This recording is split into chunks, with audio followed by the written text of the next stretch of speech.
E aí, pessoal, tudo bem? Vamos continuar a nossa análise do Estatuto da Cidade e falaremos logo mais sobre outorga de direitos de construir e transferência de direitos de construir.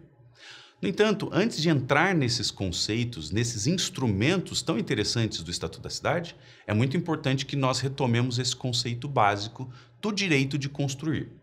Bom, nós temos que ter em mente que no direito privado tradicional, o direito de construir sempre acompanhou a propriedade imóvel. Ou seja, nós tínhamos lá um terreno e, em relação àquele terreno, poderíamos construir aquilo que a legislação urbanística nos permitisse. Nós não pensávamos, antes do Estatuto da Cidade, na possibilidade de desarticular, de dissociar os direitos de construir em relação à propriedade imóvel. Aí vem o Estatuto da Cidade e traz essa grande inovação, traz esse ponto muito importante para o avanço da nossa propriedade urbana. Por quê? Porque o Estatuto da Cidade agora permite que os direitos de construir sejam objeto do patrimônio de uma pessoa, ainda que eles estejam desvinculados de uma propriedade imóvel. Então, vou explicar isso aqui com um exemplo. Imaginem que eu tenha lá um terreno de 500 metros quadrados dentro de uma determinada cidade, numa zona urbana dessa cidade. Imaginem que eu tenha a possibilidade de edificar ali, né, nesse terreno de 500 metros quadrados, um pequeno prédio ou uma casa. Bom, tradicionalmente, eu não poderia pegar essa possibilidade de construção que eu tinha em relação ao meu terreno e jogar para outro terreno, ou mesmo alienar esse potencial construtivo no mercado. Com o Estatuto da Cidade, porém, as coisas mudaram significativamente. Porque, sob determinadas condições, é possível que eu pegue esse direito de construir que eu tenho em relação à minha propriedade imóvel urbana e transfira essa potencialidade construtiva para outros proprietários, ou mesmo que eu utilize essa potencialidade construtiva em outros terrenos meus. Mais que isso, pessoal, também é possível que eu adquira adicional de construção, ou seja, direitos de construir suplementares para viabilizar edificações maiores. Então, qual é o grande ponto aqui do Estatuto da Cidade? O Estatuto da Cidade, ele traz um grande avanço para o direito da propriedade imobiliária urbana, na medida em que reconhece que a propriedade e o direito de construir são bens autônomos e podem seguir destinos patrimoniais diversos.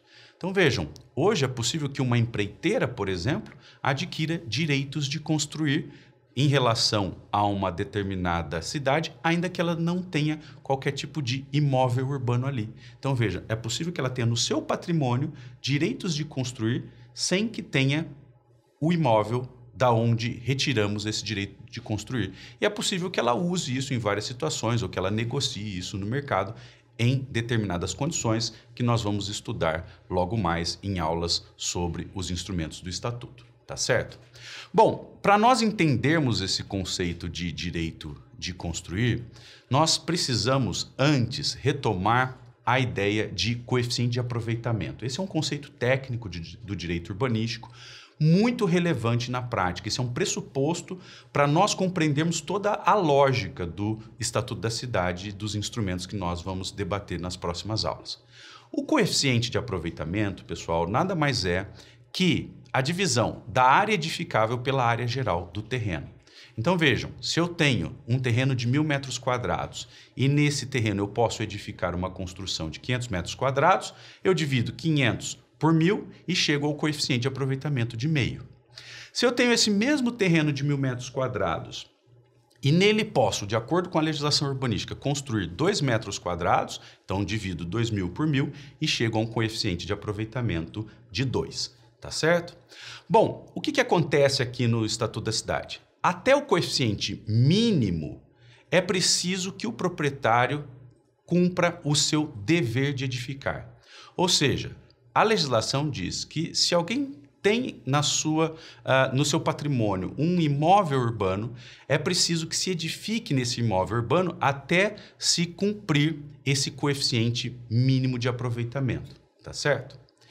É possível também que a legislação estabeleça não só o coeficiente mínimo, mas o coeficiente básico. E entre o coeficiente mínimo e o coeficiente básico, porém, existe uma faculdade de construir, ou seja, o proprietário não está obrigado a edificar, ele pode edificar se quiser. E além disso, pessoal, além do coeficiente mínimo, além do coeficiente básico, é possível que alguns municípios estabeleçam um coeficiente máximo.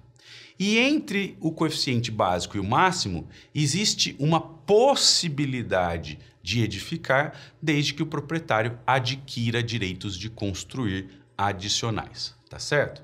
Então, isso é muito importante. A legislação de cada município deve estabelecer os coeficientes de aproveitamento. É necessário que se fixe um coeficiente de aproveitamento mínimo. Além disso, podem os municípios fixar um coeficiente de aproveitamento básico e um coeficiente de aproveitamento máximo. O mínimo nós chamamos muitas vezes no jargão diário de COMIN, o básico de COBAS e o máximo de COMAX. Então, vejam aí, isso é muito importante. Se eu tenho um imóvel, eu preciso edificar nesse imóvel até atingir o coeficiente mínimo estabelecido na legislação urbanística local. Então, existe um dever de construir um mínimo para dar função social à propriedade urbana. E esse dever é inerente a todo imóvel urbano.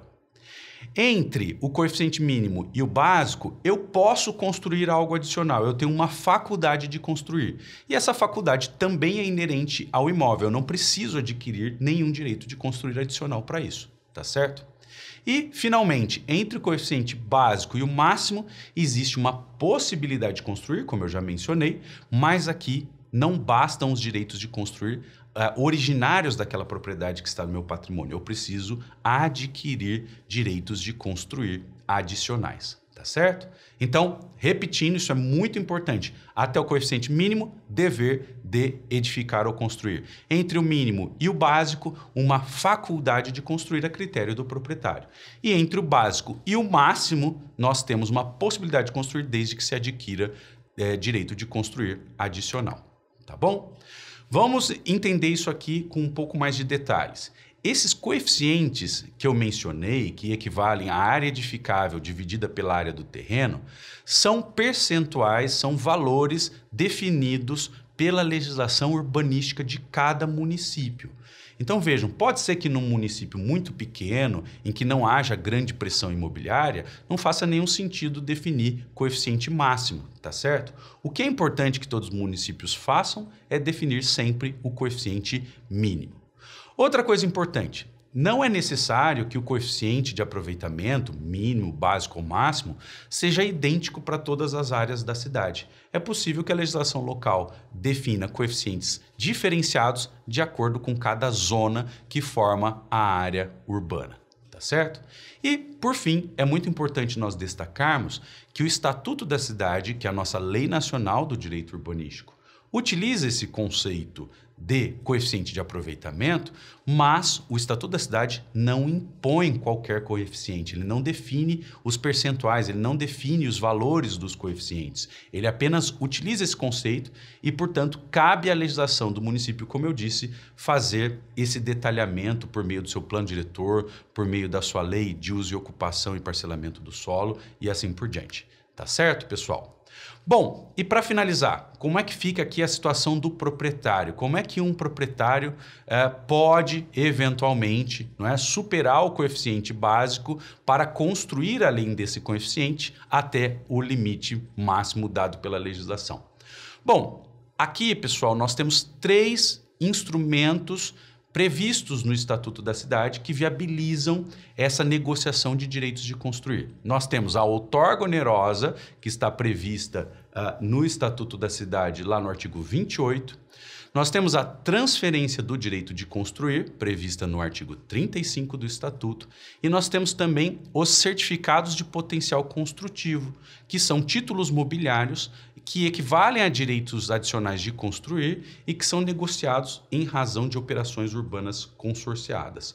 A figura do CEPAC está prevista no artigo 34 do Estatuto da Cidade. Então vejam que esse conceito de direito de construir e também o conceito de coeficiente de aproveitamento é muito importante para nós entendermos esses 3 instrumentos que serão tratados em aulas futuras. Um grande abraço e até a próxima!